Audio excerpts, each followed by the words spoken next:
What's up, gamers? You know who it is. Papa Jumpluff. Another deck profile. Lake of Rage. Saturday. Come on. Come on. Show up to Lake of Rage. Anyway, this deck profile is Dark Tyranitar. Um, yeah, let's just get right into it. Right off the bat. Here we go. 4 Cleffa. Uh, yeah, 4 of these guys. Anyway, here's the next thing. We've got 2 of these Clefairies. Ideally, this Clefairy is a second copy of the Neo Genesis Clefairy, just to have a little bit of extra HP. I can't find one. If you have one, bring it to Lake of Rage, trade it to me, and yeah, I'll make all your dreams come true. Next is Clefable. That's why Clefairy's in the deck, because of Metronome. For 1 single energy, you can copy any attack except for costs on the opponent's Pokemon, which is insane in some cases. Thinking like, Zapdos with the Electro Burn. Yeah, just an incredible, super straightforward Pokemon too, but great attacker. Underutilized. Next up, we've got 4 copies of Neo Destiny Larvitar. Just the one that I decided to go with. I know there's a better one out there. This one is easier to find, and you're not really going to be hanging out on this stage for very long anyway. So, yeah, 4 Neo Destiny Larvitar.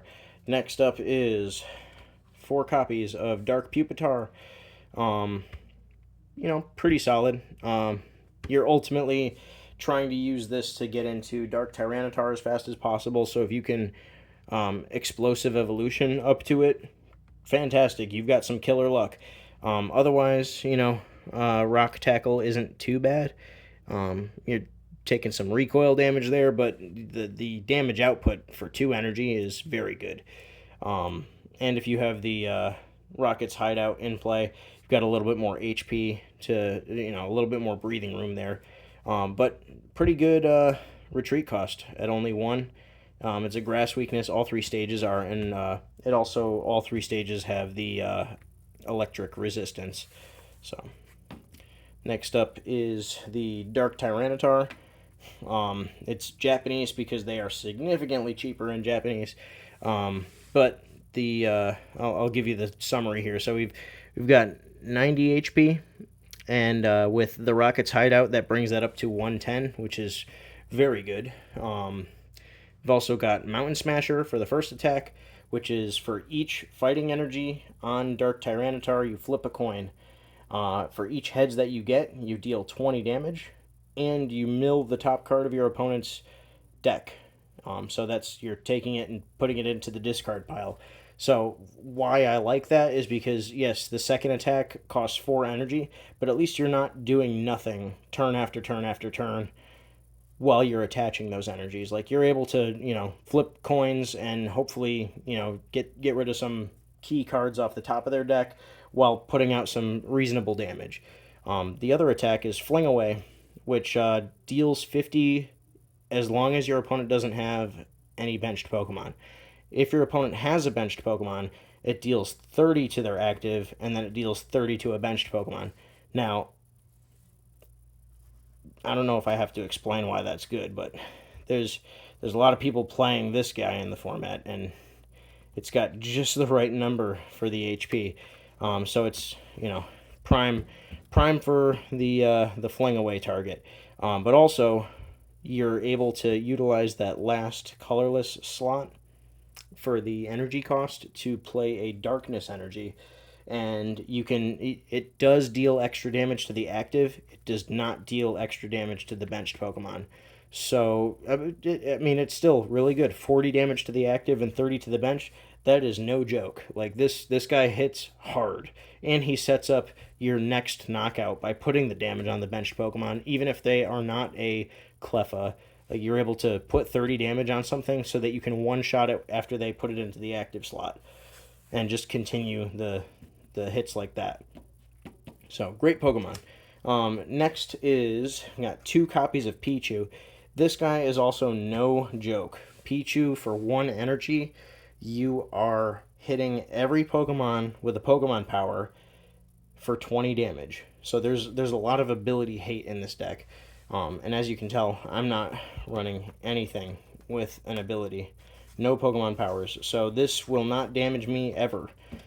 But with the amount of abilities that we see in this format, this is extremely effective at putting out a lot of incremental damage while keeping itself alive, especially with trainer cards such as Focus Band.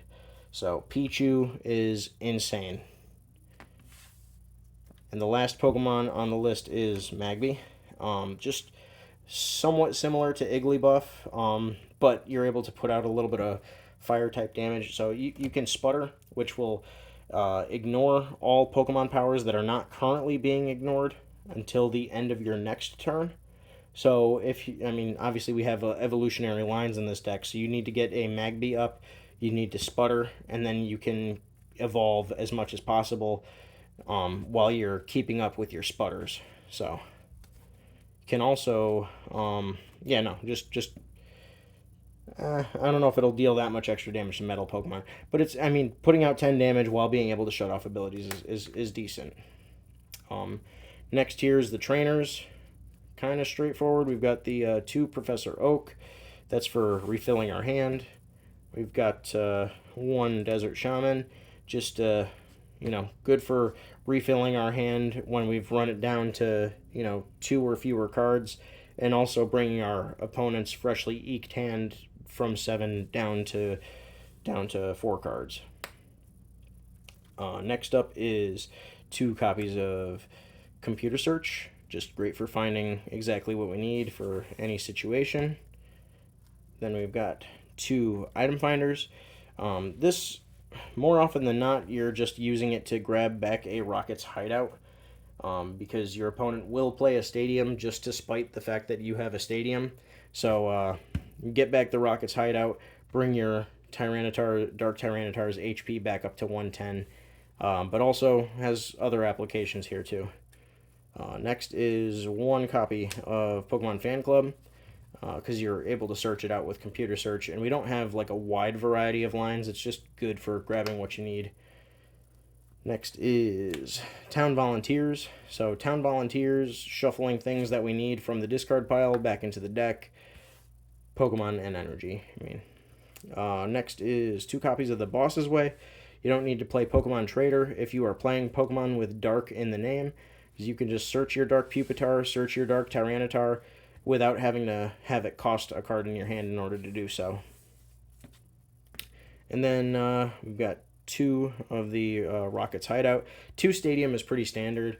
I thought about running a 3rd, but I figured, it's just more valuable to run a 2nd copy of Item Finder, because Item Finder can be whatever you need in the discard pile.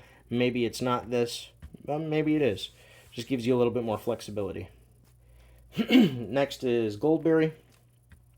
We're able to keep our Dark Tyranitar alive by, healing it a little bit.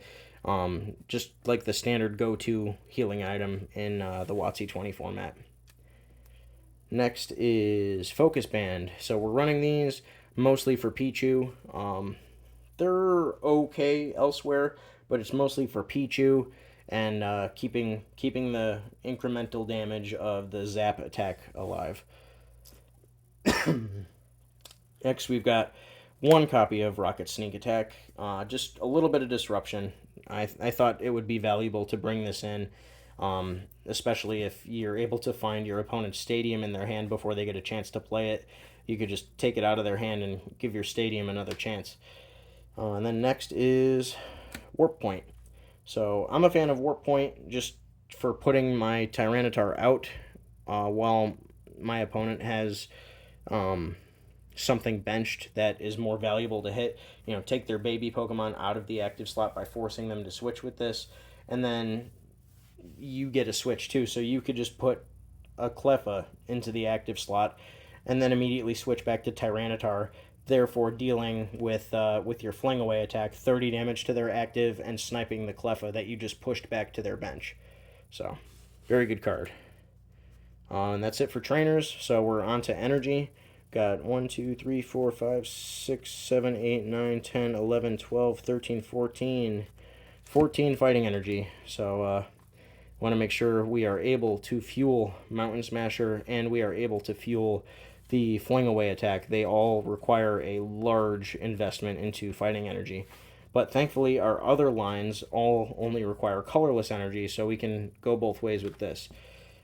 Next is 2 copies of Darkness Energy. Like I said, with the Dark Tyranitar, you can have this be the 4th energy for Fling Away. Get yourself a little bit of extra damage. And then the last is 2 copies of Warp Energy. It's for getting your heavy Dark Tyranitar out of the active slot if need be, so you can have some time to buy to find a gold berry. But yeah, that's pretty much it for this deck. Hopefully you liked it. Feel free to comment, subscribe, like the video. We do fun Pokemon things here, and hope to see some of you guys at the Lake of Rage this Saturday.